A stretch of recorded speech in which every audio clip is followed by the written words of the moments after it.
that's how the tongue stuff came, because it sounded like a low and a high at the same time. Alex Webster paged me on my pager. Remember what a pager is, kids? Cannibal. That was it. There's hospitals using controlled sound environments, replicating sounds of nature to reduce the use of analgesics, which is crazy.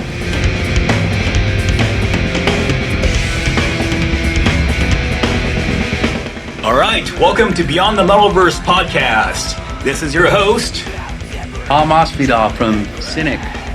and I am Kenji Tsunami from Narcotic Wasteland. We have a great episode for you today. We have Travis Ryan from Cattle Decapitation, Rob Barrett from Cannibal Corpse, and Santiago Roberts from Costa Phonics.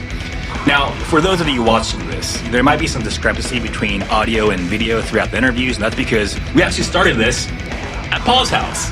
Yeah, we did. We would start filming stuff with my phone and cameras at Paul's house, and we'd get all these backstories and cool stuff and started making clips, and those clips started doing really well, and next thing you know, a year later, we're here in a podcast studio. Here we are. So here we are. Next interview is with Travis Ryan from Cattle Decapitation. This was filmed during their 30th anniversary tour across North America. And without much further ado, here's Travis Ryan from Cattle Decapitation.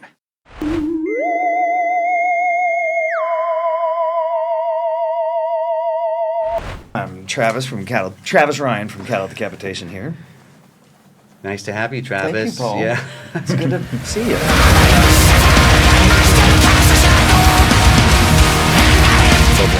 Well, we were born out of this band called The Locust. It was like a... Yeah, of course. Cattle was kind of started as a...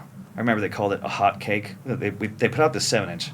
I joined the band like before they even had the covers for it or whatever, and I was learning the songs. And I remember them saying, like, Gabe and Dave saying, like, yeah, it's a little hot cake for us to sell it. Locust shows to make a little extra scratch or whatever. And then they brought me on, and they were on tour with The Locust a bunch during that time. And that band really helped show me, like, the crossover potential. I mean, they could play with almost anyone. They toured with Andrew WK. Wow. And there was one set where they were doing so many nights where it was just like they're getting booed and shit, because this was like, they might as well have been a pop group. You know, they might as well have been on tour with Britney Spears or something. Because people were just like, oh God, fuck you, what is this noise? So one night they were like, fuck it. And they did. It was just them standing there with their instruments and everything. And Joey, the keyboardist, did like their set was like 25 minutes or something. They did a 25-minute set of just keyboard noise, just him on keyboards, and they're all standing their way. Everyone's like waiting for like 25 minutes, and then like I think they did one song. Shh. Their shit was extremely chaotic. One of the most chaotic bands of all time. That still has like, you know, keyboards and a lot going on. 3 or 4 different singers, kind of thing. And like a noise. and then they kind cut of? it. And there's a shh. Thank you. What's And controlled and they noise? bailed. It's controlled noise. Yeah. Yeah, it was cool. I just thought that was cool. Very punk rock. You know, they didn't give a fuck about anything. Yeah. That story reminds me of Anal Cunt. I've seen Anal Cunt before. Yeah. And basically, he was twirling around his the mic and got stuck on a ceiling. And the first 20 minutes of him trying to get it down, and Yeah. they only had room for one song, and they're done. Yeah. Oh man.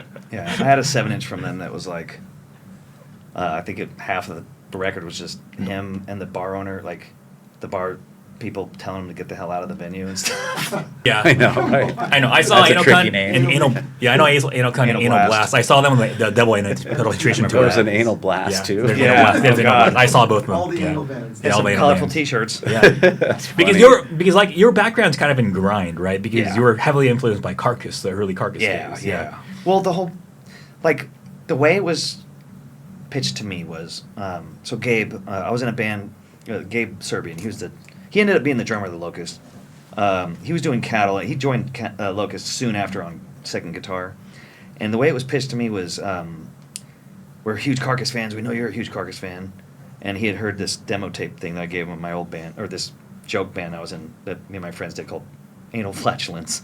Oh, like, another anal band. And dude, that was super sick though. It was really memorable riffs and really crazy, and I did all the vocals and recorded on a karaoke machine. So Wow. the degradation in the 'cause tape. you in the tape you record the music and then put that tape right here, and then sing the lyrics over. while that's dubbing over to yeah. this tape, and the degeneration in the friggin' audio Yeah. made it. Honestly, that's really one of the big inspirations behind some of the guttural shit that I do now, is that granularity. Trying to get that sound. Yeah. Interesting. Yeah, the granularity of the inside those vocals, and oh god, Yeah. it was fucking brutal.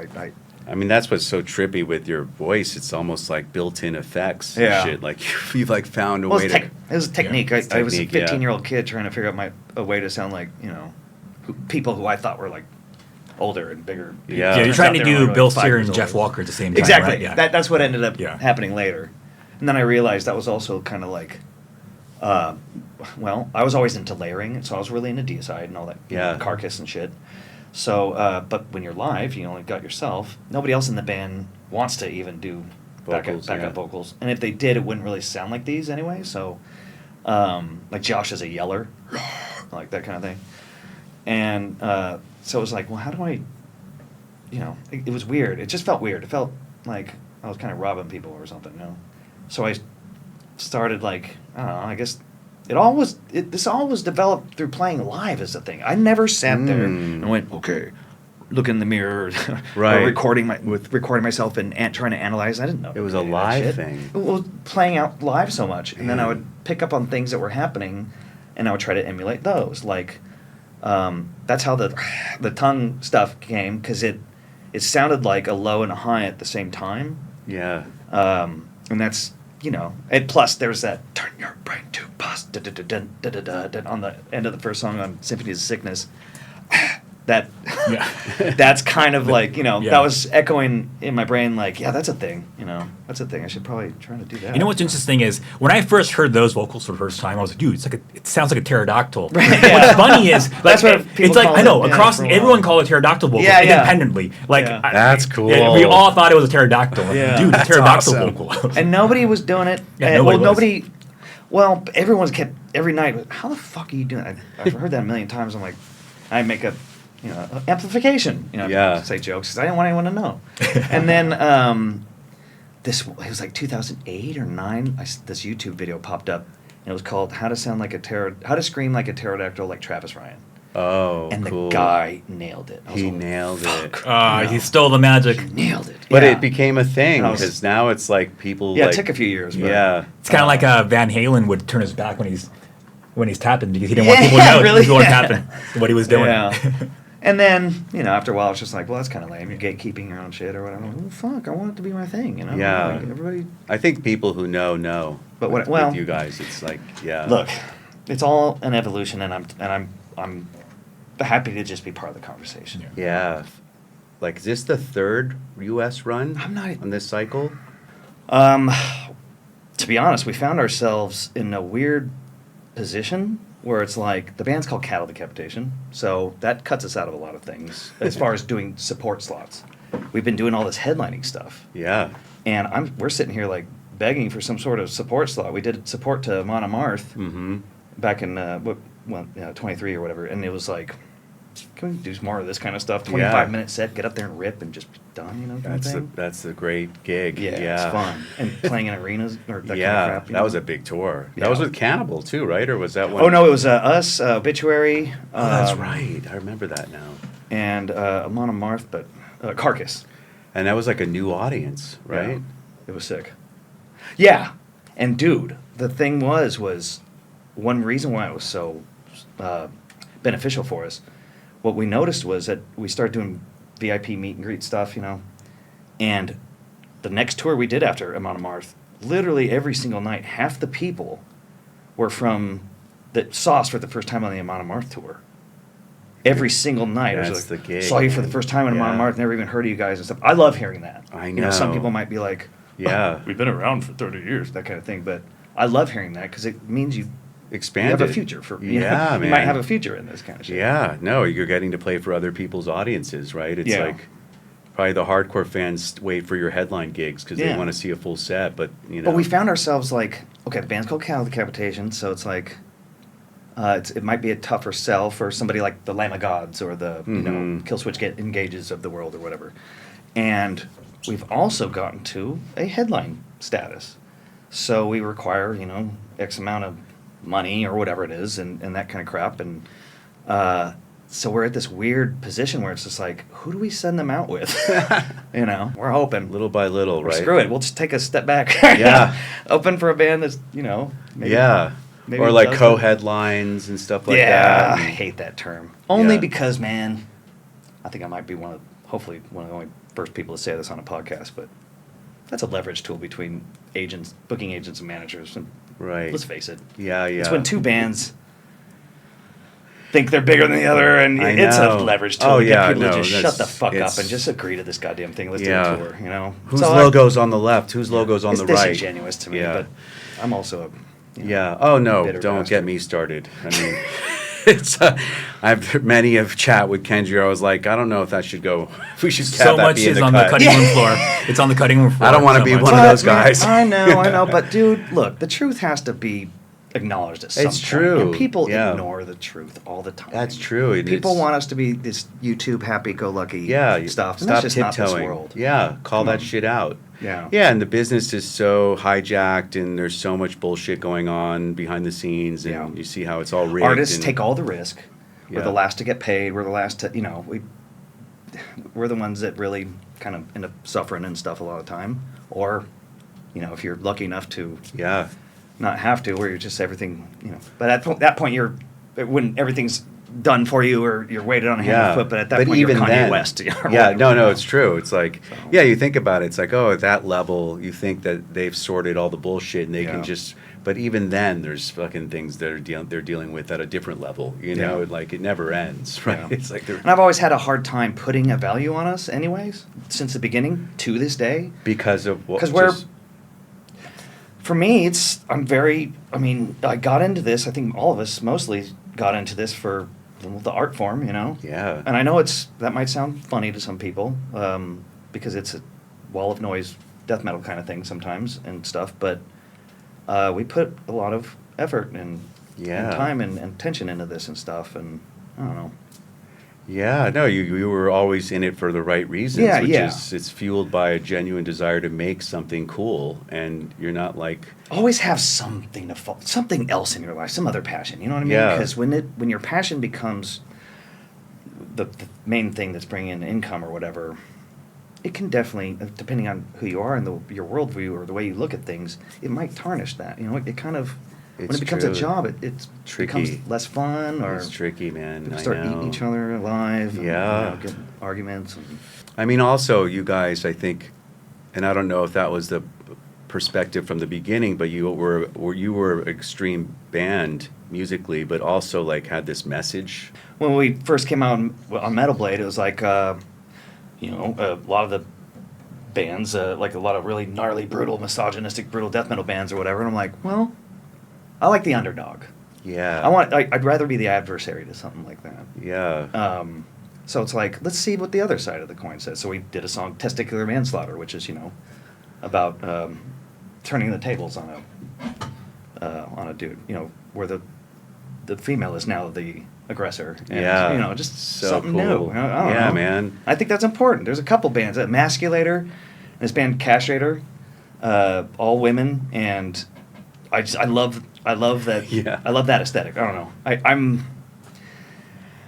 I'm a big fan of women artists. Yeah. When I think of the Especially in people- metal. It's yeah, so rare. Yes, and that now it's starting to. There's a lot more women in Oh, metal now. yeah. And it's sick. It's just. I'm not into echo chambers, Like, Yeah, and those boxes that all the Yeah. bands get. I mean, back in the day, I don't know if you remember that, but it was like we felt like so outside because we didn't fit in those boxes. It was like, and I went people. I went to the Cannibal Corpse. You remember it was Cynic show, and I remember sitting there like this. I was in the front row going like this because there's like people like, Oh fucking yeah, Cannibal Corpse, Oh, yeah. come on, talking shit, and we're like, me and my buddy were like, fucking losers, man. Yeah. They don't even know what they're witnessing right now. We were just like drooling. I mean, you were ahead, and in some ways, we understood what we were doing, and we were really trying. Our attitude was like, let's do something different, Yeah. right? Which you were saying too. It's like get out of that box. Yeah.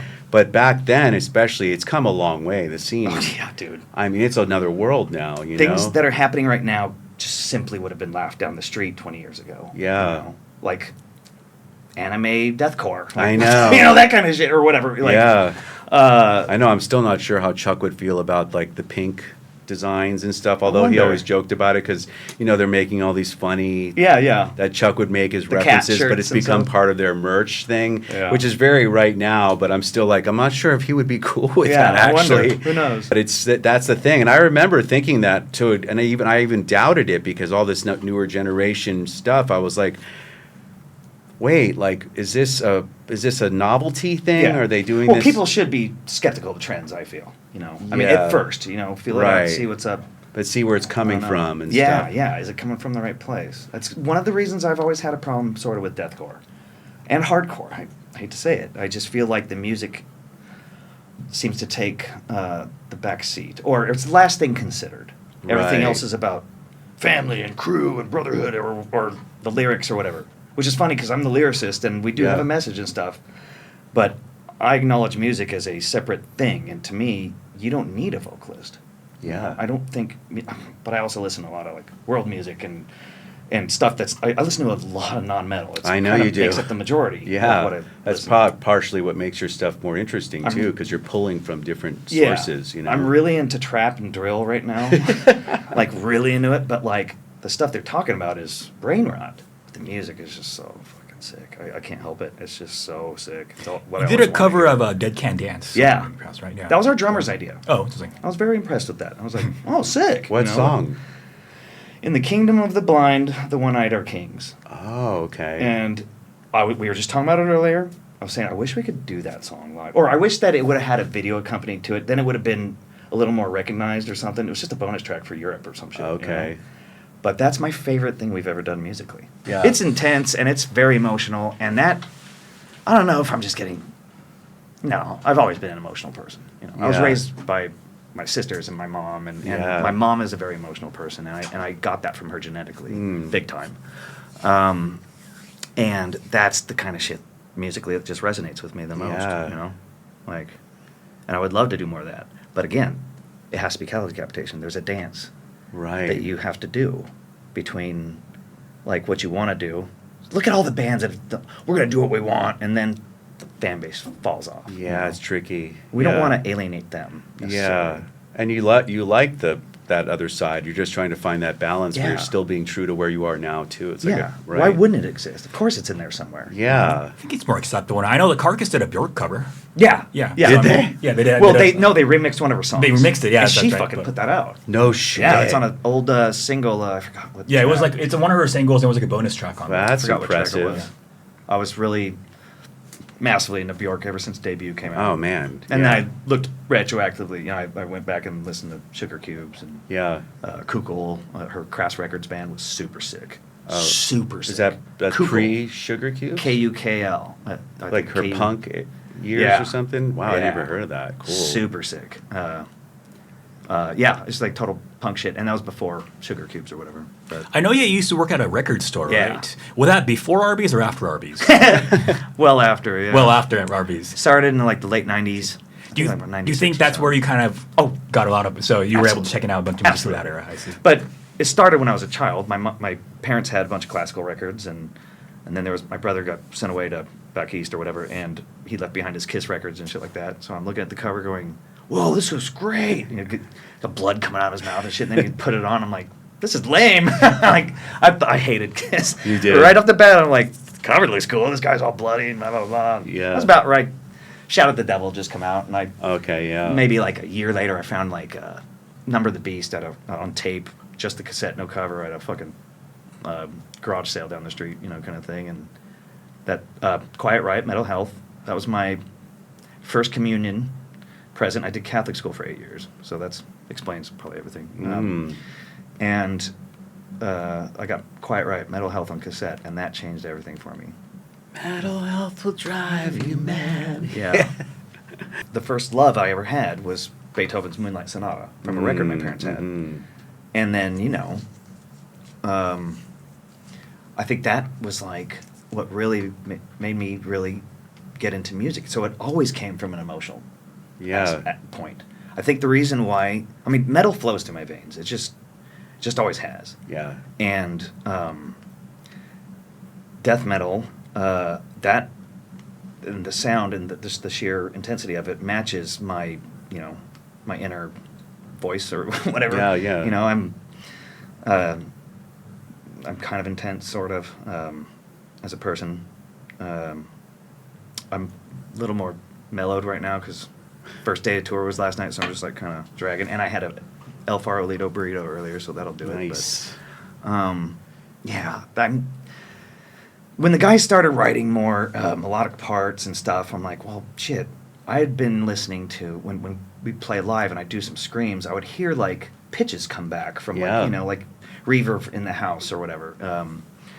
Playing different venues and stuff, I started noticing these overtones of like pitches or something. What if I glom onto that? The pitch screen. And start adding that, and then I started doing pitch screaming and stuff. Cool. Probably like Karma, Bloody Karma, and Harvest Floor, so 06 and 09.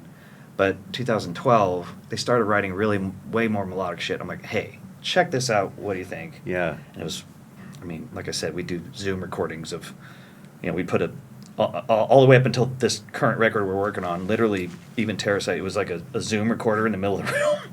And I would have to write lyrics to this garbled mess, So that's going to change, thank God. And Like now that you're hearing the kind of the details, dude, you now think I can- it'll inform the vocal parts differently too. And then we get in the studio, and Otero, like all my melodies, they're pretty untouched. He changes things here and there with everyone and stuff, and it'll be like I'm trying to do this crazy run or something. He's like, how about you just dumb it down, keep it a little more simple and stuff. Right. And I protest, and Yeah. but he's always ends up being kind of right, Yeah, And- it's good to have that objectivity yeah, too. absolutely. So I've definitely learned real Yeah. quick to, you know what, let's put this in his hands too. There was a scene in the documentary that you did for Terrasite where you and Dave Otero was working a part out. And Dave Otero was like, that sounds familiar, that Yeah. vocal line. He will go back to last time. Yeah. Yeah, we did this. And Yeah. you saying, without you realizing, you saying the same exact vocal melody Yeah. from a previous song. You're like, ah! Yeah, and I'm bad. I have a kind of sometimes I have a shitty memory with certain things, and I need to be, reminded by someone else or whatever. So thank God he Yeah. thought of that, I mean, sometimes I find that interesting though, because I'll write songs sometimes in batches. There'll be 2 or 3 at a time, and they'll be related to each other. Yeah. So it might be a similar chord change or melody that's referenced from the other one. I always call it like a brother or sister Sure. song, which is cool. I do that with lyrics. You do, yeah. Yeah, So they're all yeah. kind of connected and Sometimes I give away the album title for the next record in lyrics in the first one, cool. because I usually have like the album, not the song title, but the album titles and concepts figured out like 1 or 2 records before, even sometimes. Like, Wow. And then there will be one that just pops in like and hijacks everything, like Death Atlas. That came in and hijacked everything, but it worked out. So it starts with titles normally, and then kind of the words find their way in. Or concepts. Or concepts, yeah. Like, I do have like a working file in my phone at all times that I have backed up at other places that has like 150 song titles in it. That I'm Cool. constantly added to, and I call them clincher lines or whatever. It's just like I'll think of a line, and I might base a whole song title and concept around just this sentence that I came up that I think is Yeah. kind of cool or something like that. It's you like know? the seed idea. Yeah. And then I'm always putting down. I notice when it's always inopportune times when I'm driving, when I'm in the shower. Yeah. Come up with When you these least sick expect ideas. it. I'm like, oh god. Now I'm like trying to get my hair, get the Yeah. conditioner out of my hair so I can run out and type it, so I Yeah. don't forget it, because I will. But it's a process, Yeah, and you guys, you got time till you have this Yeah. tour, but you're saying you guys are going in not till August, is it? No, it'll be freaking March next year is when we really we have the studio time blocked out. Oh, April. March. Yeah, man. So we Damn. got like shit. I mean, we just figured that out last month. So I was like, holy shit, we got a year. I personally need it. Yeah. I mean, I could Decompress use it. and- yeah. There's a bunch of stuff around the house I need to get done. Yeah, I Shit know, like you've been that, gone. Yeah.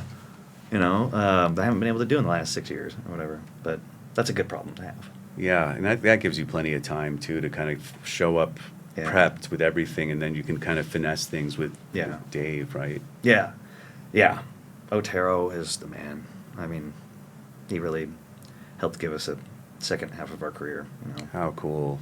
It's been more of an upward trajectory ever since then, which isn't seen very often. Yeah. People usually have their heyday or whatever in the beginning or something. The first 4, the curse of the first 4 records, Yeah.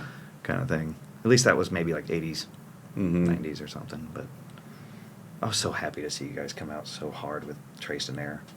Yeah. Because all I had wanted to see that. How many years was that? 15 or? Yeah, like 13 or Yeah. something. Yeah. It was like, all I really want is another fucking Cynic record. And then you guys played a festival in the Netherlands, and you did. Or it was Hellfest, I think was the first Was it show. Hellfest? I thought it was a Netherlands festival or something. Anyways, We did that too, but you yeah. debuted Evolutionary Sleeper. Yeah. I cried. I Wow, cried. you heard it. Because it was like, who knows? That was What's the this gonna seed. be? Yeah, What's this gonna be? It meant so much. That album has Yeah. such an impact on me. right on, man. Yeah, and it's that was- rare, dude, to Yeah, shed tears over a friggin' live video of someone shot on their fucking phone. yeah. I think I weird. cried at one of those shows because I was Oh. like, wow, people like us.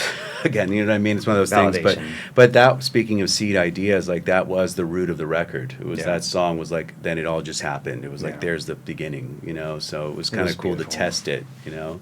But it was that I was transported right back to my friend's couch doing How acid, cool.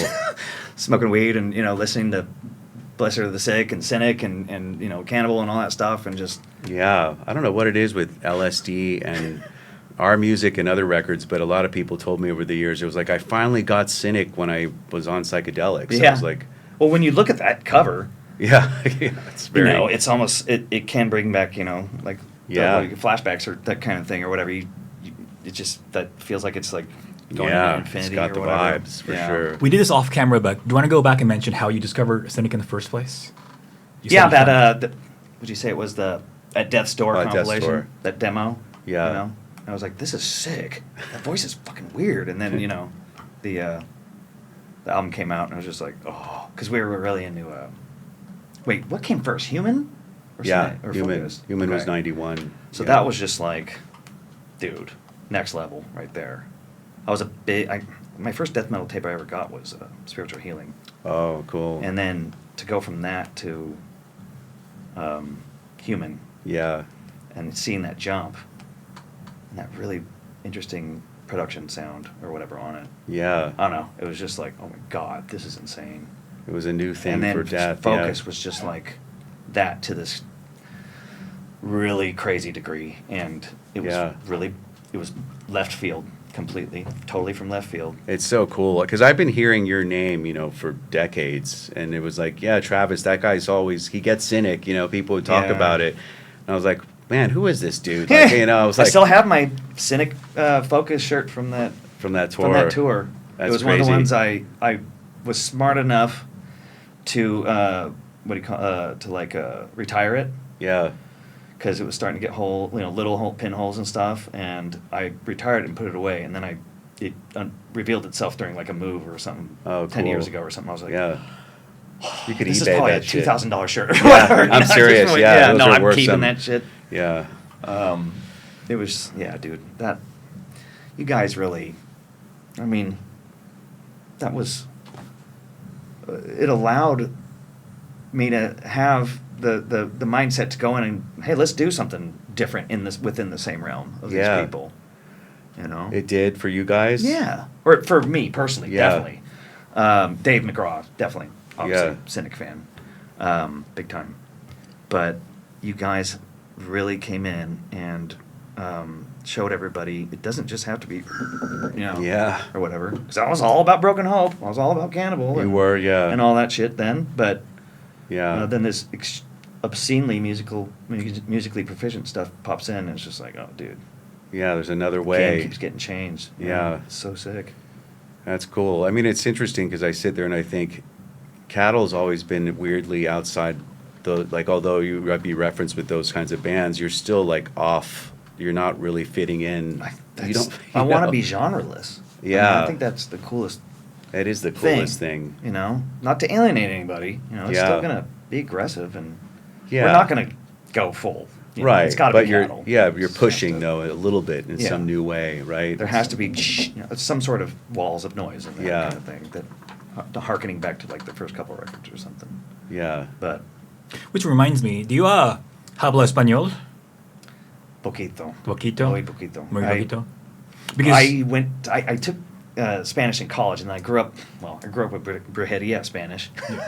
You know, Yeah. like I was a. And you were probably going to Tijuana. When I found as a out what kid a Matando lot. Güeros, man, I was just like, dude, this is sick. This band's awesome, you know? Yeah. And I got that the Decapitación, or no, we mocked it later. The Machetazo 7-inch.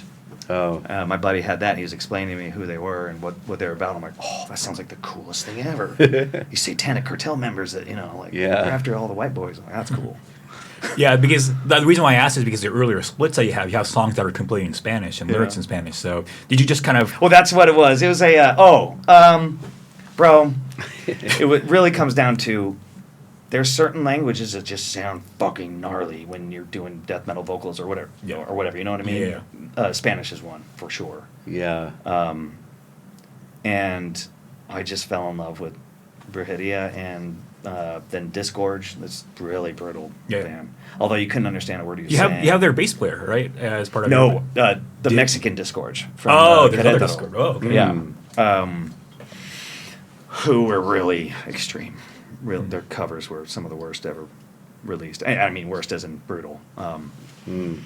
And I just fell in love with like Mexican death metal. There was this band Pus, you know, Pus, that we would play with all the time in Tijuana, back in the early '90s when my band Strangulation would, which preceded Diego from Disgorge and Ben Marlin, the bass player, went and joined Disgorge after they kicked me out. I was with drums. You were drummer, yeah, Yeah, at and the they time, couldn't yes, find yeah. a suitable replacement or whatever. And then at the same time, Disgorge needed a couple members, so they went over to them and stuff. But Was there like a little scene in TJ back then? Like where you? dude, we would play Red Square. I remember we played with Dystopia. You ever heard that band? Like a crusty, Sounds familiar. crusty grind band from the '90s. Huge influence on at least for my lyrical side and shit. But Cool. I met them. We played a show in TJ, Mm. and the drummer Dino walked in with he had his cymbals in a one of those mail carrier bags, those old school ones, and I was like, and they reeked, like they stunk so bad. And I just remember being like, these guys are sick. I thought it was brutal. I remember Ben being like, dude, these guys reek, but Life of Abuse, this is a cool looking logo, and you know they gave us their demos, and now. Again, those things are probably worth hundreds of dollars or whatever, but I still have them. I'm That's always going cool. to keep them. It's all about. I know kids today don't give a shit about history. You know, they don't care about where things came from. Yeah. And that's whatever. You know, evolution. Okay, but I still pay. You know, I'm an archivist. I have a big collection of crap. Yeah. I don't really throw much away. I don't throw anything away, especially music. Yeah. So, You collect yeah, I've held on to everything. like cassettes, vinyl stuff too. Yeah, all that shit. Yeah. I mean, there are some things where it's just like, if somebody's literally wants to pay $500 for this thing, take it, because no record's worth that to me. Yeah. You know, like, but I did get into resale many years ago, and like that helped me be able to get off tour and not have to punch a clock. You know, Yeah. eBay and Amazon and all that crap. Oh, so that was like a side gig for you. Just having I starting still off your do own it, but it's collection. like Okay. the band took over. Is that something that you acquired while you were working at the record store? Yes, that's I see. why. Okay, I see. So I worked at many different record stores, or a few different record stores, and there was like a local chain one called Music Trader. It was like, you know, $8.99 used CDs, that kind of thing, and but Lou's Records, which you know, right? Yeah. And Encinitas, Lucadia. I feel like I remember Music Trader too for some yeah, reason. probably. Yeah. Because it was a small chain that had Yeah. like a lot of locations in San Diego, like 15 locations or something. I mean, all of our original lyrics, like all the way up through To Serve Man, were written on the back of their. I still have them all, of the forms that when people would trade in their CDs, we have to put their Xerox their ID, and then they have to fill out this little form. So I have like all these lyrics written on the back of these That's dumb amazing. blank forms or whatever of like that made it all on all the record, you know, at least up to Serve Man or whatever. On the first two records, I used to write the lyrics separately, without hearing the music, but it was also like 30-second grindcore shit. Yeah, like So, human- you know what human I mean? jerky or Yeah, all that 45 stuff, yeah, seconds yeah. kind of Just thing. make it fit. Yeah, and just make it fit, just kind Yeah. of fit in there. And looking back, I'm like, yeah, you could totally hear it. But on Serve Man is when I started, like, they switched up, and we never stopped. Like, I've done this ever since, where they, you know, write, and they cut a demo, a crappy 4-track thing or something, and then give it to me, and then I write the lyrics to that. So And Because you- that's the record that really put to me at least, put you guys on the map for when I was growing up. To serve man? Yeah, that's how Yeah. I discovered Capital Cab. Probably just because it was Metal Blade and to get Well, we were. distribution. Well, because you're very nice. You're probably not going to say it, but I'll I'm say not. it. I will say it for you. This is a front you know, I have to people put people on. are saying Will Ramos and all that shit, Lorna Shore, but it's not him. It's you. Well, we You did. were the no, first hold guy. on. We did. Well, first, yeah. Yeah, you were the originator. Okay, doing the, all that shit. Going sure. back to like talking about you gotta know your elders, respect your elders. Yeah, you're the I first. know. I've mellowed out a little bit on that. One thing that helped me mellow out about it, I guess, would be, I did a bunch of this vocal research with the charismatic voice that. The lady, yeah, I'm yeah, familiar. yeah, Yes. Elizabeth. She's amazing. And the cool thing about her, she's actually that person that you see on screen. It's not like Oh, she's like like, persona. Oh, God, here, give me this. And that. Hi, everybody. It's not like that because a lot of YouTubers kind of have to be that way. I was very dismayed when I found out that you can't say anything negative. Nothing can be negative if you want engagement and stuff. I was like, weird. Okay, times have changed. Everybody wants everyone to be all. Yeah. It's not me. But I think one thing everybody realizes is, a scope was put down my throat. I'd also just done that in L.A. Music Cares had this program going where it was like a vocal health thing, and it was for free. You could go up to L.A. and see this prestigious doctor, and he put a scope to my throat. And, To see how you do it. yeah, because I was worried. I spent, 30 years? Because I started shit when I was like 15, and this is probably 2025 or 4 or whatever. I spent all those years going, am I setting myself up for cancer? Am I setting myself up for a tracheotomy or some Still gonna know, be whatever? able to speak, Like, yeah. am I going to be really fucked when I'm older? And I learned that I just spent 30 years worrying about that for nothing, or 35 or whatever years. So you worrying did for it nothing. right. It's not a thing. I'm not even using my vocal cords, dude. Interesting. Yeah, there's a lot of this research is crazy. Like they're doing stuff that people just haven't done before in the vocal studies of harsh vocals. Granted, people have been putting scopes down people's throats for years and have them go, whatever, but not like this. And I learned so much that, I learned that me and Will and other people, Ben from Shadow of Intent is probably the greatest death metal vocalist out there at this point. We're all ending up with a lot of the same sounds, but we're all doing it differently. Really? Ben is like, he's got like projection. I sat there because we did a tour, and I sat there. I'm like, all right, do your vocals. I got to see this. I just want to know because I know what I've been doing. Yeah. I want to know what you're doing, and did it. And I'm like, okay, he's just big chest, big. He's a little bit more burly than me, and like he's just. This guy's projection is insane. Just a big- So he's also like a big Corpse Grinder fan, So talk that's about the projection, sound. Yeah. Yeah. And yeah, dude, that's the guy. Will's sick. He's sick. If you ask me, that guy should be doing. He should be doing singing vocals. He has actually a nice singing voice, like a regular singing voice. He could easily transfer over into Yeah. As do R&B you. or something, whatever the hell Sleep Token is doing. Yeah. I don't know, or something Yeah. like that. Like, I feel like he's almost underutilized or something. But you found with comparing yourself with these other people that have a similar sound. We're reaching some of the same sounds. Yeah. And we're all kind of doing them differently. I've seen Interesting. Will's scoped throat, and I've seen what his arachnoids are doing. I've seen what mine are doing. There's this other thing I can't talk about yet, but there was something that they discovered in my vocals they've never seen before in the gutturals. This speech pathologist doctor had never seen anything like this before. Oh, Travis so that's is an super alien. exciting. Oh, it's an alien. It's not. I mean, it's not. We got him. Yeah. We found one. Actually, I think they did say something like that because it.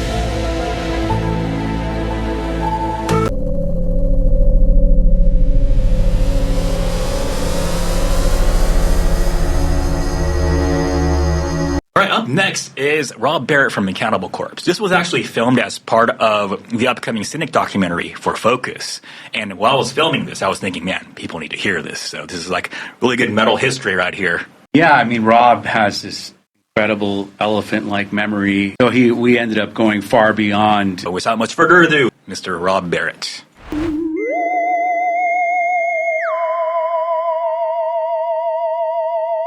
All right, we are live. Why don't we just get started whenever you want? All Right right. on. I was trying to think what brought you to Miami originally. What? You. Because we met in Buffalo. Okay, yeah. Yeah, it was 88. The Cynical Creation Tour, the East Coast thing. You did Middletown, New York. Right.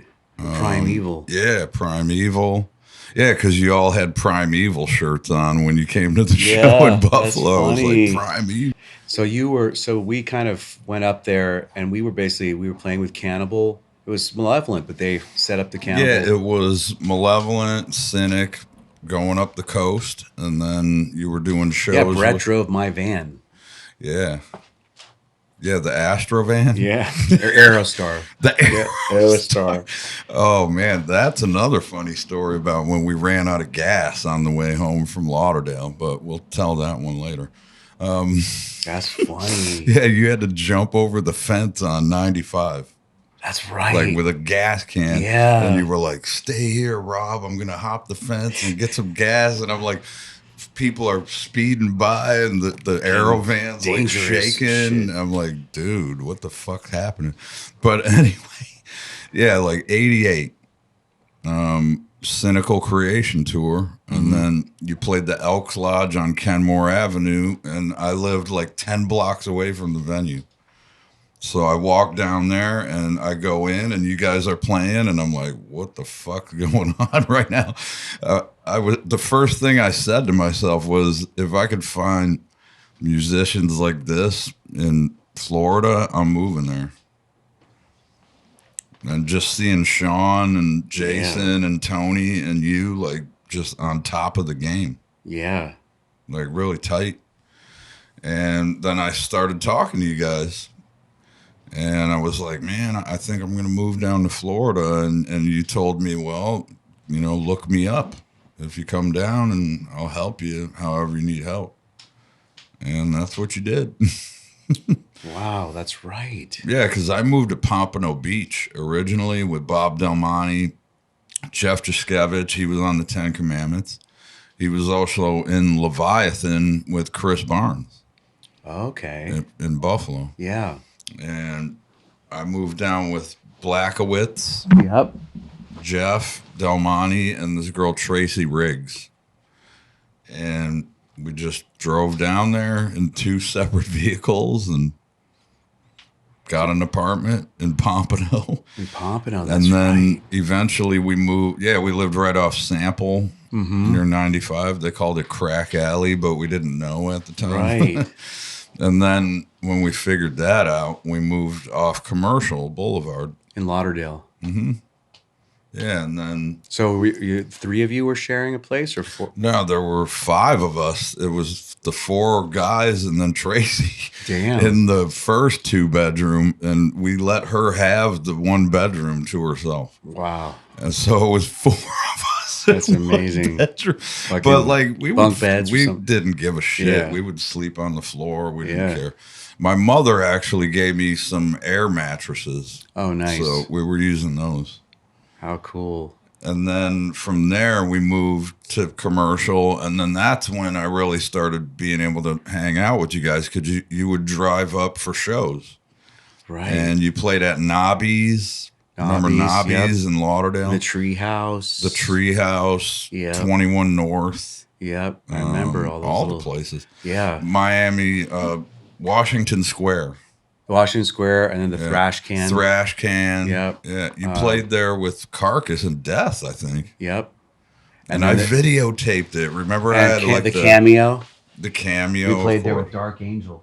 Yeah, man, that's a historical show. Yeah. I saw Slayer there. Yeah, the cameo? That was yeah. Was that like Hella It was Waits during tour, maybe? Seasons in the Abyss. Seasons in the Abyss. Yeah. Damn. Yeah. And we did Ace Ventura there.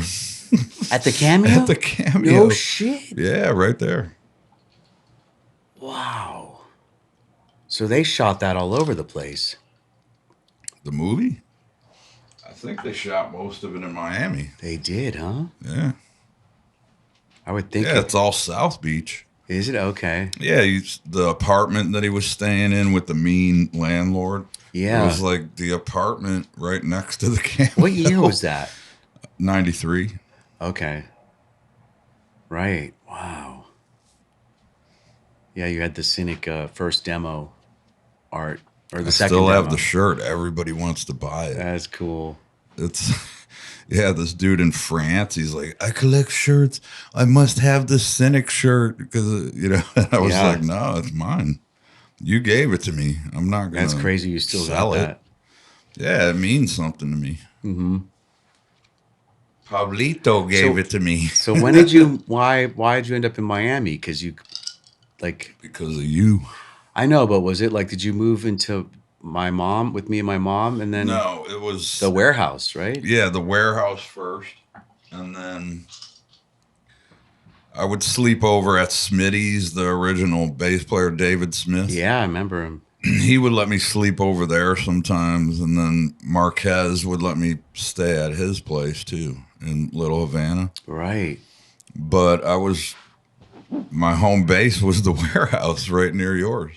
And Sean was there, right? Wasn't Sean living there? Sean didn't start living there yet until later You were on. before Sean. Yeah, because you had to remodel it a little Right. bit. You put a shower in there and, That's and right. a bathroom and stuff. Well, you had a bathroom in there, Yeah. but then you made it like an apartment. This was Cynic's rehearsal studio. Yeah, in Yeah. Kendall, south of Miami, Yeah. off of Killian. Which was like the boonies back then, outside Yeah. of the city, but it was like everything Yeah, was, it was cheap. cool. Now it's all built up. It's it's a Yeah. whole thing that And Hurricane Andrew raised all those wiped buildings. that out. Oh yeah.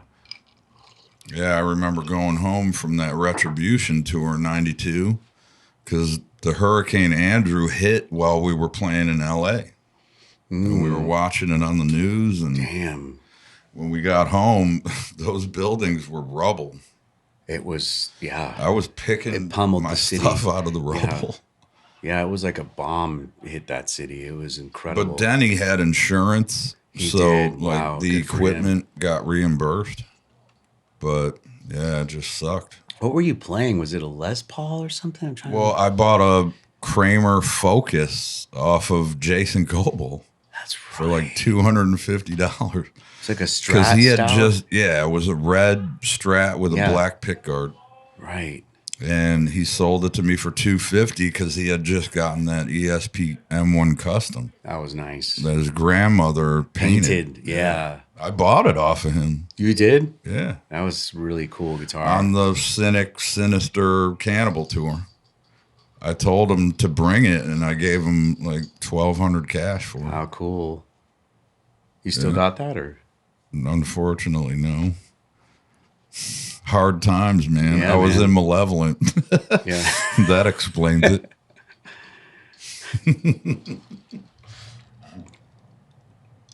But you were with Malevolent for a couple years, but just did one record, right? Or was it? Yeah, well, we started Solstice in 1990, summer of 1990, when you introduced me to Alex and Dennis. That's right. Yeah. And then we just started writing songs, and we did a demo in 91 with Jim Morris, and then got a record deal within weeks. SPV, right? Or something? Was it Steamhammer. Steamhammer? That's right. Yeah.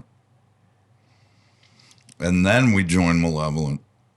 Like that's the end of 91, beginning of 92. And then we wrote Retribution within a month. Just like real quick. Recorded it. They put it out by summer. Was that with Burns? Yeah. Scotty.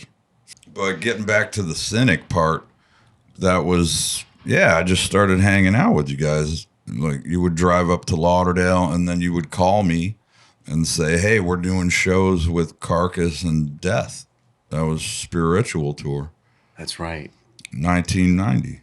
Right. I had already played with Chuck. I knew him already. so Yeah, that- because the record had just dropped, like, right before the new year, I think. That's right. Yeah.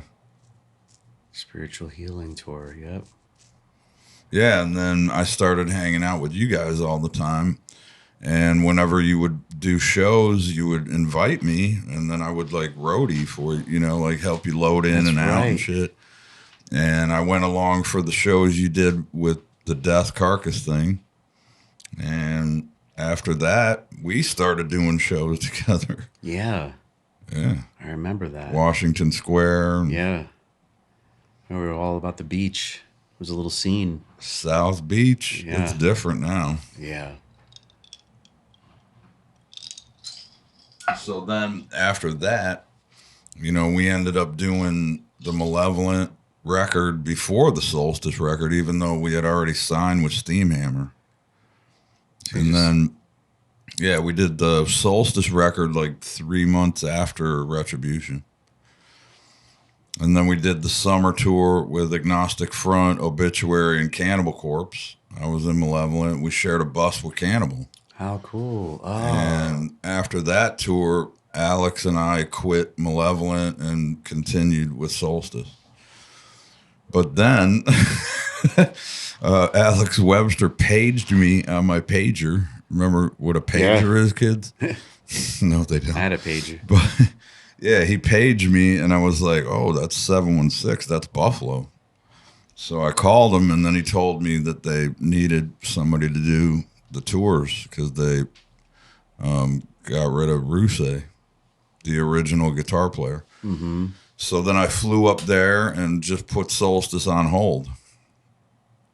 And then I was in Cannibal Corpse. That was it. Well, I left Cannibal in 97, though. Right. I was with them for 4 years. Then I went back to Malevolent like a fucking idiot. Hi, Phil. But Solstice really kind of take a back seat because you got busy with these other gigs. It was just suddenly Cannibal Yeah, and was then working. eventually they just carried on without me, Right. which is cool. Yeah. Yeah. Keep it going. Yeah, man. Instead of starting their own band over, like, Yeah. nobody would care. Yeah. Yeah, and you were busy you were Mm-hmm. working out that you were out there touring and But yeah, some of the best memories though is doing that tour with you guys because we shared a bus. You know, it was Yeah. Sinister in a van, yeah. and then us on the bus. That's right. Us on the bus. Yeah. So much. That was my favorite tour, honestly, because it was just family. Yeah. And then we had, you know, Sean Malone, Sean Reiner, Yeah. and Jason, Dana Cosley. That's right. And I got her in the band. Remember, you called me all stressed out, like, We need "Oh, some- Tony Teagarden can't do the tour because he had got a new job or something." Right. Understandable. And she was And in you were like calling me, going, "What should I do, Rob? I need a singer." And then I was like, "How about Dana?" And then you were like, "That's a great idea. Do you have her number?" And then you called her, That's and right. that's how that happened. She had Demonomacy going already, right? It I was think they weren't active jamming or- together okay. anymore. I'm not sure. I can't remember. Like, So we're from '94 now. Okay. The Cynic Cannibal tour, yep. and I got a lot of stories about that you might not want people to know about. I mean, that was a hard tour for us. You guys were keeping us comfortable, but it was hard for us. 56 shows. Jeez. I think it was. And it That's was like just- almost 2 months Yeah. more. Yep. Yeah, it was over. It was. A But couple we were months. already road dogs. We were road dogging it. Yeah. Was it 56 shows? Wow. It might have been. Ask Webster because Okay. he remembers all that shit. Amazing. I know it was a long tour though, Yeah. and it was in the summer. Yeah. Luckily, if it would have been winter, Would have killed us. with you singing, Forget it. your throat, Yeah. cold air. There's the cable car. Remember when our bus driver got like heat stroke? Remember Jim, our driver that was missing the finger? Yeah. Remember Jim? That's He'd be right. like, "Oh, hey, you see?" You remember because I reminded you. Yeah. No. You have an incredible, like you're so many details. See, kids, don't do hard drugs. You'll remember things. So, yeah, man, that was. Yeah, there was a lot of us playing guitar and working on ideas. and- You actually are my teacher. Like, you didn't even realize it when it was happening, but like when we would be at your house, we'd just start jamming. And then you would say, "Look at this scale I'm playing, Rob. can you do it? And I'd be like, yeah, I can figure it out. And then I would figure it out. I'd be like, damn, I know a scale now. And you would tell me, oh, that's a Mixolydian or a Phrygian or some shit. Yeah. And I'm like, cool. All right. Yeah. You always had the ears, so you could pick things up. Yeah, very I never quickly. Yeah, learned how to read music. that's right.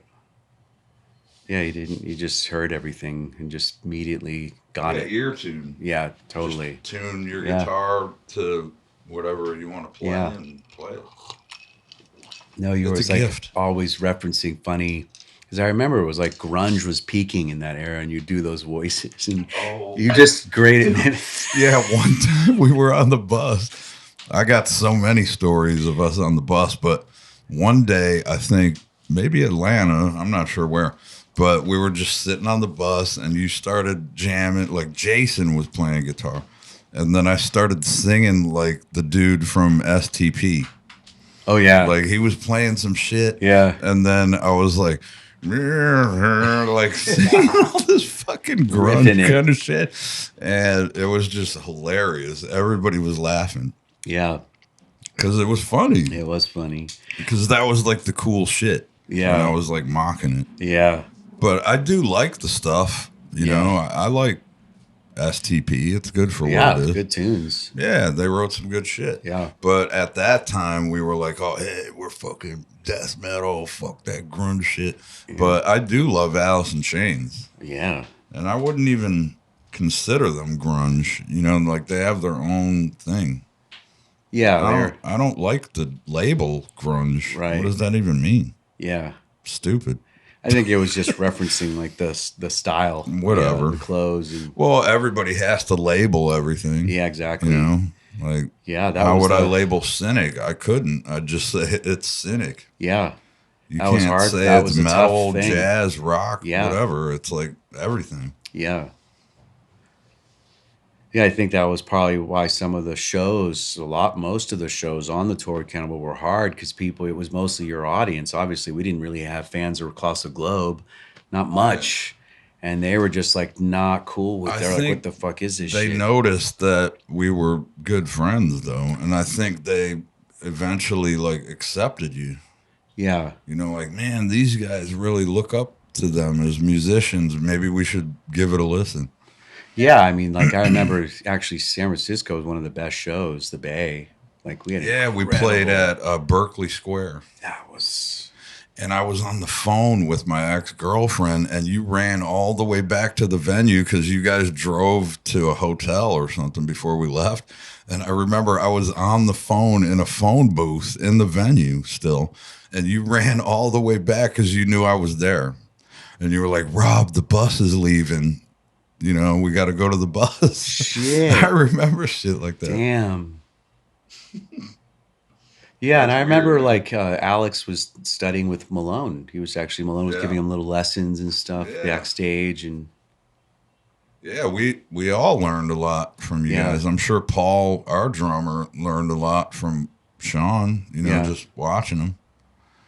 And I remember Sean used to joke around like, man, Paul's playing polyrhythms and he don't even realize it. Because he'd be like going, do, do, do, do, do, do, do, do, like Right. doing polyrhythms. Yeah. Like along to a straight blast beat or something, yeah. Bada, bada, bada, bada, bada, bada, bada. It's just like fucking berserk.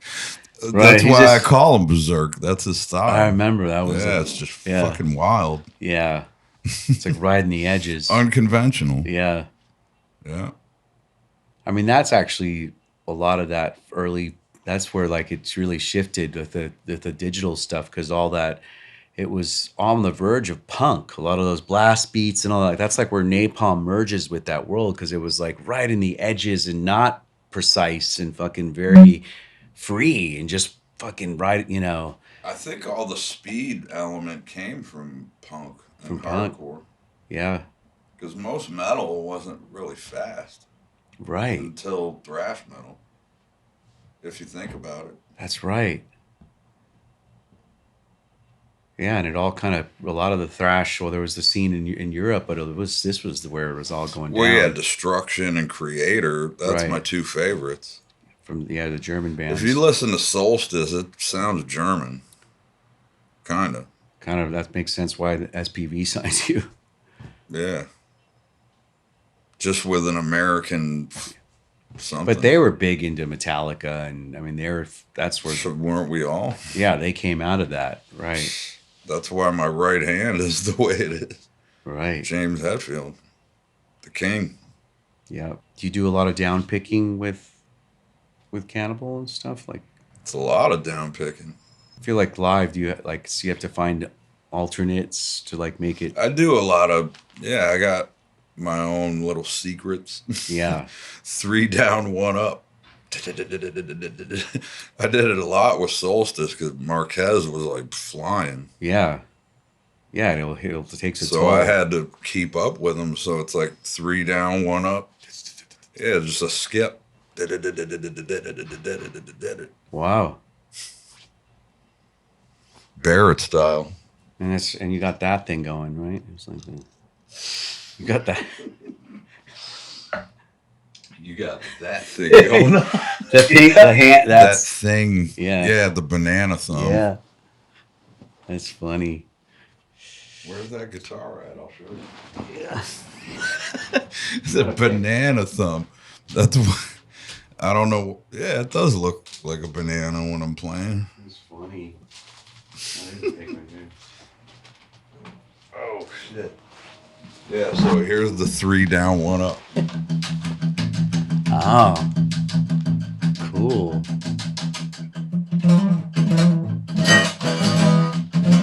Oh. That's that old Solstice song, Yeah. but it was way faster. And did you normally just do straight 4 and then you changed it to that to kind of adapt to the. Depends on the speed of the riff. Right. You know, like if it's not too fast, I'll just down pick. But when it gets way fast, I'm like, get that quick Yeah. thing sounds killer. Yeah. Carbon All right, fiber. play us a riff, Paul. What are we going to play? Show me a Phrygian scale. Phrygian. Yeah. You know them by heart.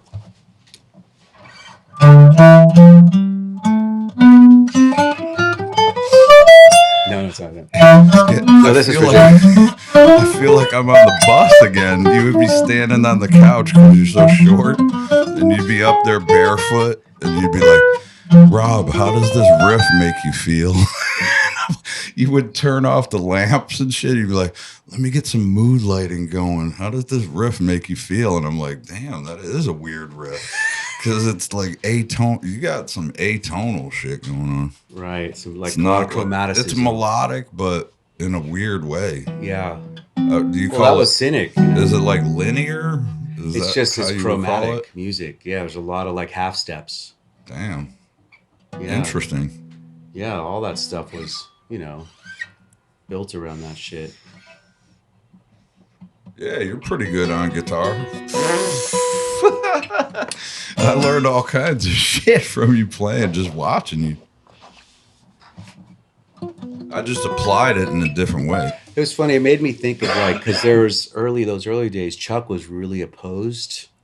Like he was, Being melodic? well, to like tech and progressive and yeah. he had, but then he got into Embraced it. And then, because I think he realized it was like, that was where you had to go to keep expanding in death metal. It was like Yeah. like you had to kind of develop technique and stuff. Otherwise, you're just going more punk and heavy or something, right? Well, yeah, that's why I consider Humans like Death Mach 2.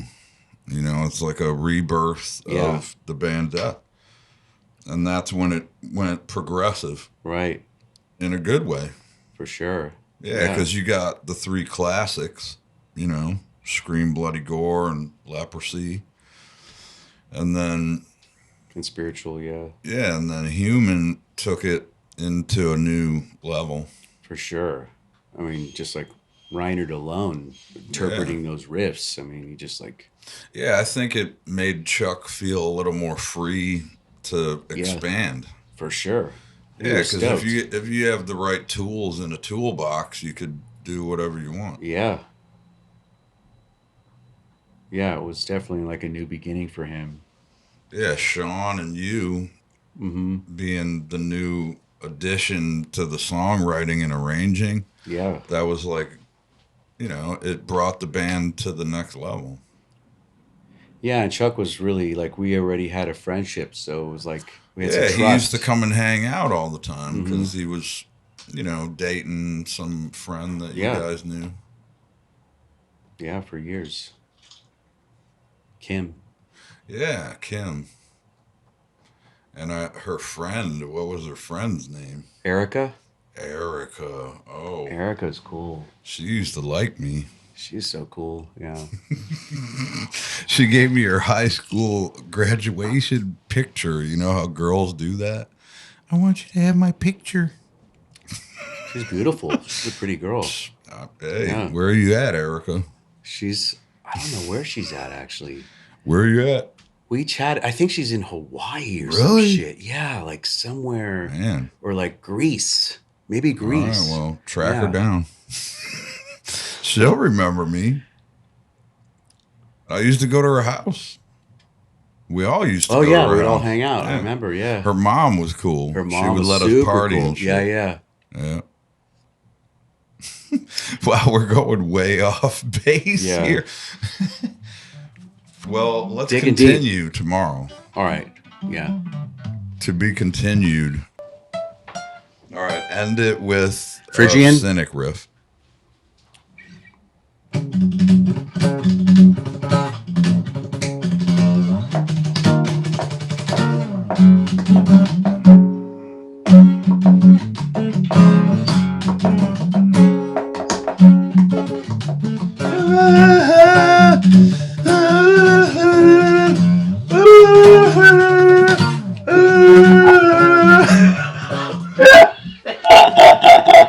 That was good. Like at our practice room at the Cannibal Room, we have fans blowing, and sometimes I would sing into a fan and go, "Veil Maya."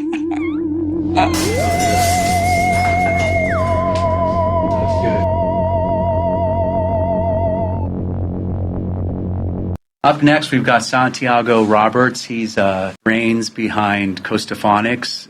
Yeah, what I found interesting about the interview was so I knew nothing about his company, about Costaphonics, and his approach to sound therapy and deconstructing sounds from nature and actually creating beats from it. So the following interview will have a lot of that, where they actually collaborated. Paul and Santiago made a song using drum beats based off of bird sounds. So it's kind of cool. Yeah, the drum beats kind of initiated the whole thing.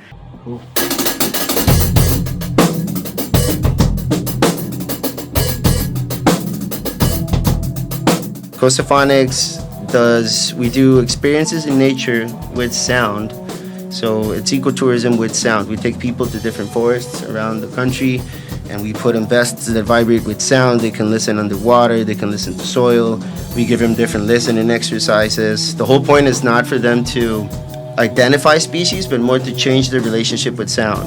Yeah, so we just worked on this musical idea, which is really the premises in which I met him. It was first he was talking about all this, his company, and I was fascinated because what I heard him talking about, I was thinking about, and I told him this today, that I had at one time I was doing a little blog, a column for Metal Sucks, and I had one where I analyzed a bird sound, and I kind of wrote out the whole rhythmic figure of it, and realized it was like there was a whole musical motif going on with this. But anyway, so he sent me this groove, like a few weeks ago, and was like, check this out, and he sent me a little like bird thing going on, and I kind of didn't connect the dots because it would all happen fast, but then it was like, he explained that bird riff is essentially the root of this groove that we built this whole song around. Should we play it?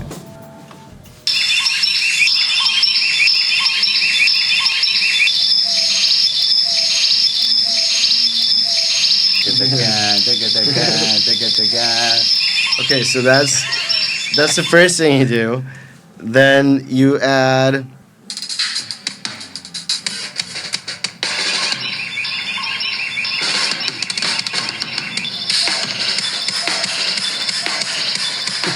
right? Then you take the sounds out and you're left with a drum beat.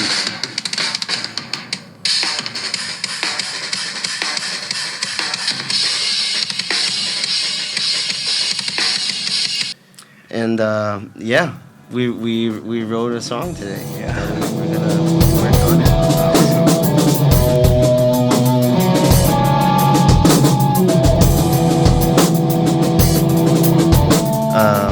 While I was in LA, and was the first time I heard nature sounds out of context, and it just shook me, like it calmed me down. Like I wasn't aware of really how much I needed that.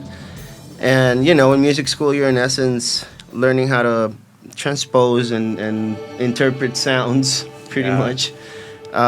So that sparked a curiosity of like, what is this? Like, is there a way to maybe transcribe these sounds and whatnot? In my head, I wanted to do like, see if we could, you know, play tracks with MRIs for people and see which parts of the brain lit up and stuff like that.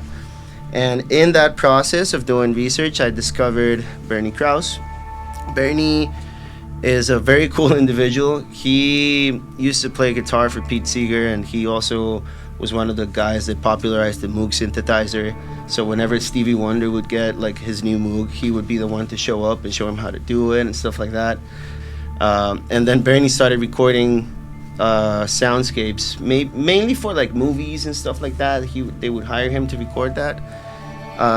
But story goes that in that process, he hit his head, and that's like the first time he started like seeing the different sounds and came up with the niche theory. And so the niche theory is pretty much the history of sounds in the planet. You have the geophonic sounds made by the earth, tectonic plates, water, whatnot.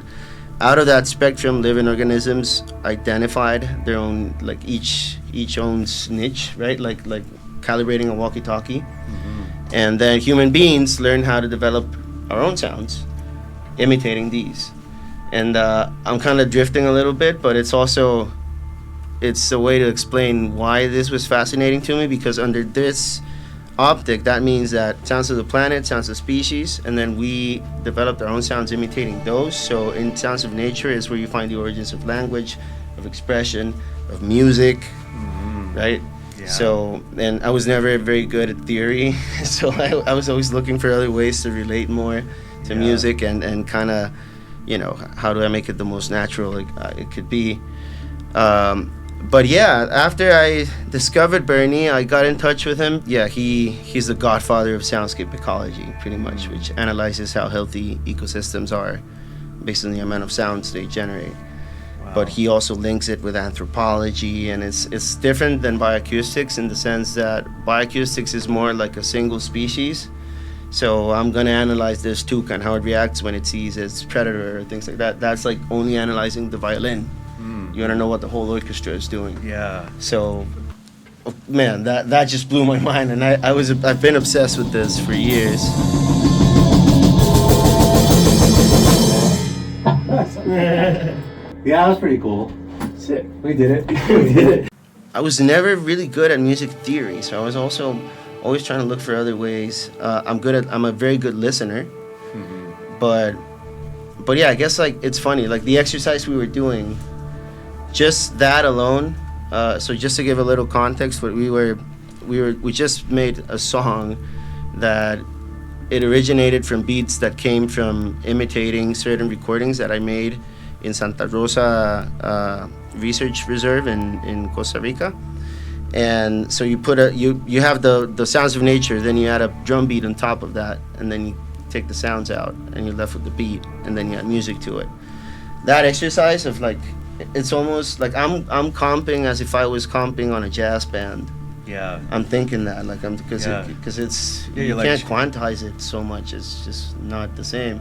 Right. So it's cool because with that, listening to these sounds, you can also develop a lot of musical ideas, and it's like what was it that we were saying? It's like an antidote to writer's block in a way. Totally. It's really cool. Yeah, it's so interesting to kind of, because we're always trying to find ways to get back in the stream of making music, and how do you do it? It's like, this is a real entry point. You know, it's like you're relying on nature, which is so rooted in who we are. You know, I'm just to circle back to what we were talking about before with the Bernie stuff and everything. So, like because you brought this whole like conservation thing into it, and was Bernie connected to that as well? Like this, because I remember Yes. you showed me the waveform Yeah. over a 10-year period of this piece of land. So Bernie is definitely connected. Soundscape ecology is a fairly new science. It's been around for maybe 35, 40 years, I'd say. He coined the term geophony, biophony, anthropophony, Okay. right? So Yeah. he's up there in that world. And Biophony is what? so geophony is geo, sounds Geo. made by the earth, tectonic plates, whatnot. Biophony is made by living organisms that are non-humans. Bio, like mammals, insects, any animal, right? And then you have anthropophony, which is anthro, humans. And then humans have a subcategory, which is because first we have our own sounds, right? And the vocalizations, including our body, whatever. But then there's the technophony. That is the sounds of technology, which could be, you know, from a musical instrument to a Cars, jet industry, fuel, and whatever, right? Yeah. And at Costaphonics, our mission is to ensure the perpetuity of soundscape ecology. That's why we give half of the royalties to the property owners, or it could be a reserve, private reserve, a national park, whomever is taking care of that land, and then also for the tourism products as well, because we want people to think of natural sound as a resource as well. That in order for you to have it, you need to regenerate the land so there's more life in it. Yeah. Right? You could either grow pineapple or do a sound strategy. But so important, especially with how, you know, we've decimated so much land and affected, like going from the Amazon, but even Costa Rica's been highly Yeah. affected, right? It's Yeah, a lot of development. absolutely. I mean, it's there is a lot more people talking about this. Like, I don't know, like the nature playlists that Spotify put out with Sounds Right, those have tracks with like 45 million people, million plays, I'm sorry, and like 30 million people listening. So it's kind of getting there. It's being more like Apple has the Earth Sounds series, Netflix has a sound series. So it's yeah. Yeah, it's like, and I was thinking this is another thing that was of interest to me, because you were getting into like the physical benefits, you know, and the therapeutic benefits of sound, and how it's such a thing that's always been at work. Yeah. So we've never really gotten deep, like it is like this true medicine, essentially, right? It's like this, you know, it's been said. That's very it's interesting also, because I don't think it's not till very recently that people started talking more about the actual benefits of natural sound. Yeah. There's hospitals using controlled sound environments, replicating sounds of nature to reduce the use of analgesics, which is crazy, because in essence, sounds of nature are not culturally biased. You might be able to fall asleep to, I don't know, any band that I might not, and vice Right. versa, right? Yeah. Sounds of nature don't have that because we evolved with these sounds, so they speak to the primitive brain differently. So it's calming. Yeah. So it's all these things, and now we've started to like actually have data for, and I love that because it changes also the rhetoric and the perspective for people to stop thinking of sound as something that is just for the ears and more as something that it's tactile. That gives it a practical use also as well, Yeah. that people also need, and I like that, because then natural sound can become something like, you know, you just consume as you drink a green tea or a kombucha Yeah. or whatever, just because it's good for you.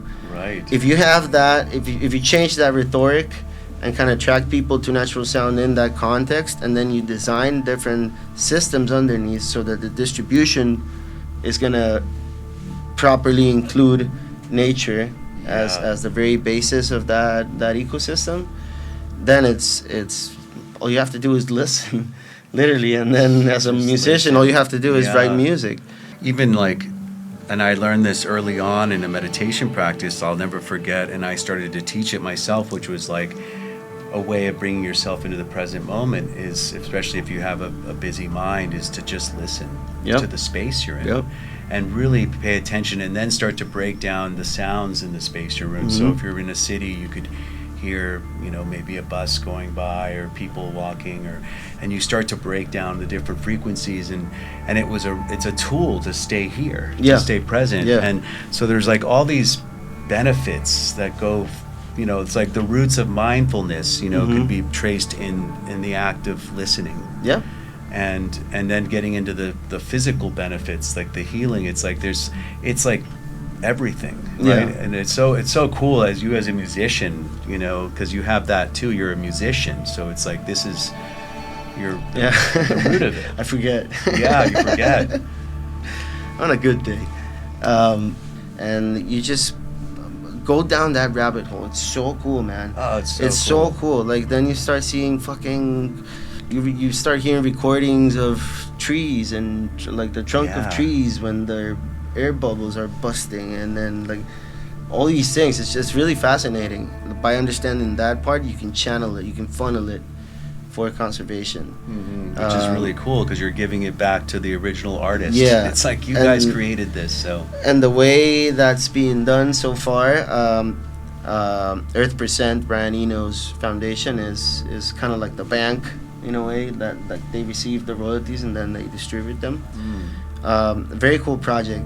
So real quick, I wanted to ask you, so is this a sound effect library that you have that people choose out of, or is it something different? Okay, so we haven't launched our recordings yet. Oh, okay, so you're still Because- in the process of getting that going. Yeah, Okay. we have about 10 albums ready of different, like dawn sounds from Costa Rica, dusk sounds from Costa Rica, midnight sounds from Costa Rica. We built this catalog and we have all the content. What I was waiting on was to solidify what I needed to solidify with Sounds Right. So, because that's what I want. Like, my main business is the tours. So I can afford, I can afford to give more percentage of the royalties for conservation, which is something they're gonna need to be put out that way. But then it's like it's such a huge, you know, like So they it's- have a lot of people. So pretty much we haven't launched it because we're gonna launch it with them. Getting the back end ready. Yeah. So you would primarily describe it as more of a soundscape rather than people thinking as samples. That what I'm hearing? We have both. Okay, so it can be both. Okay. Yeah, we have both for sure. Okay. So the artists do several things with the sounds. They can either use a sample to write music and like they'll include it Sure. somewhere. They can take a whole soundscape and include it as an intro or whatever as well. Like, think of us as a band in a way.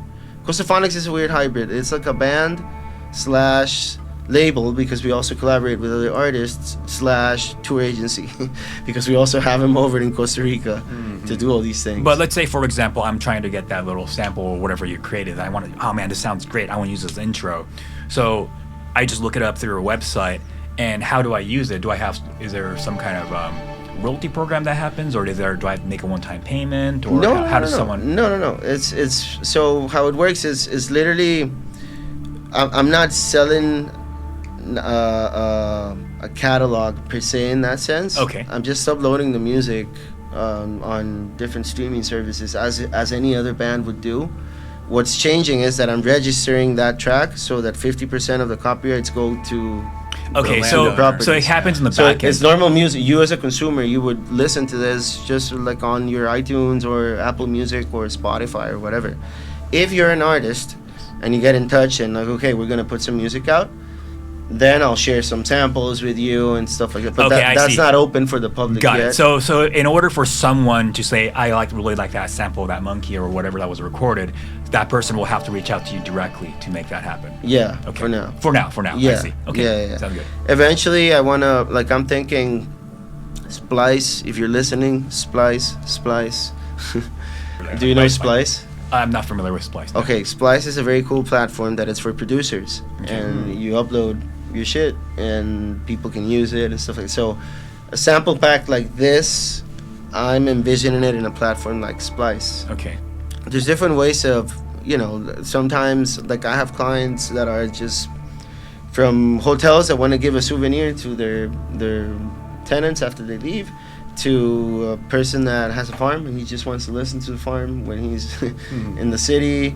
So it can change a lot, really, to people that want to, like, I just got a call today of someone that they're going to open a shooting range close by to a reserve, and they want to prove, because with pictures they can't do much, so they want to improve the decibel level. So it's just like, yeah, there's so much you can do with sound. It's very circumstantial what happens, but going back, sorry, I drifted there a little bit, but going back to the artists, it's very open, and for now it's not gonna be, unless Splice sees this and and is interested in putting something out. I think for now it's artists talk to us and we work with them, and it's a whole world, man. Now there's phytoacoustics, like how plants are communicating through sound, and like a deeper understanding of that as well. It's just it is truly fascinating, man. And like sound in nature is incredible. And just I wanted to get back to one more thing. I know we got to wrap it up here, but the biophony stuff. I'm really curious. Like you mentioned about the cortisol levels. Obviously, they've always talked about the sound of waves releasing negative ions. Like, what are the other benefits that these things that they've like measured? Or is there like data on this? I mean, because I feel like it's so much to me beyond a research study. I hate even saying data because it's like it's what it's kept humans alive in some ways for so, you know what I mean? Like there's so much benefit to all of this, but like are they really starting to kind of, are you guys doing studies and stuff too? We're not doing studies ourselves.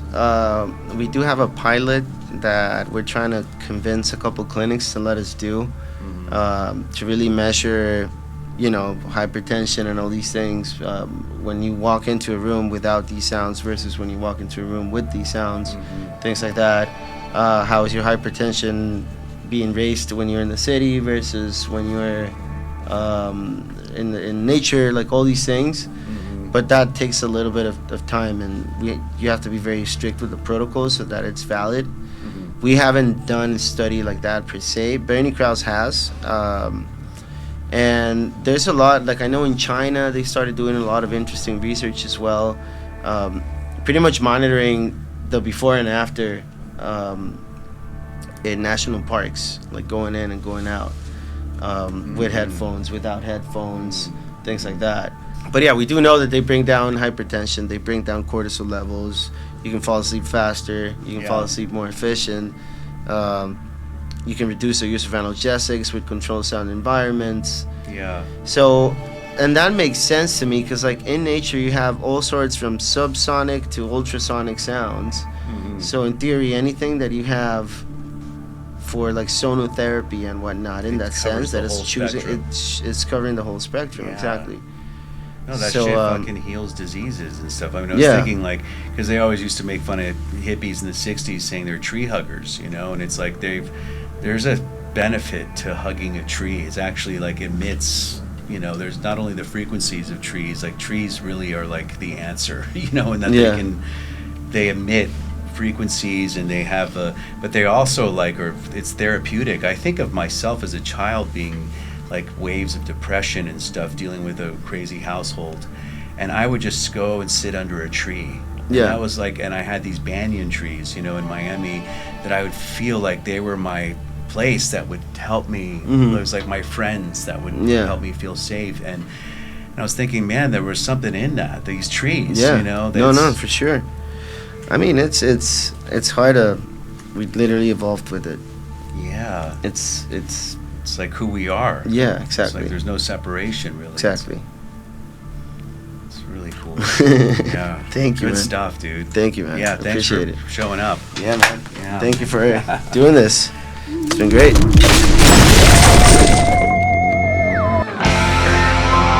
All right, how was it? That was episode 1, first episode. I think it's a pretty cool episode. What do you think? I think it's pretty dynamic and interesting, and hopefully keep us separate of everybody else. Yeah, keeps it interesting. Keeps it interesting. All right, well, if you have any comments, concerns, complaints, write them all down. We'll get your feedback. And we'll see you in the next episode from Beyond the Metalverse.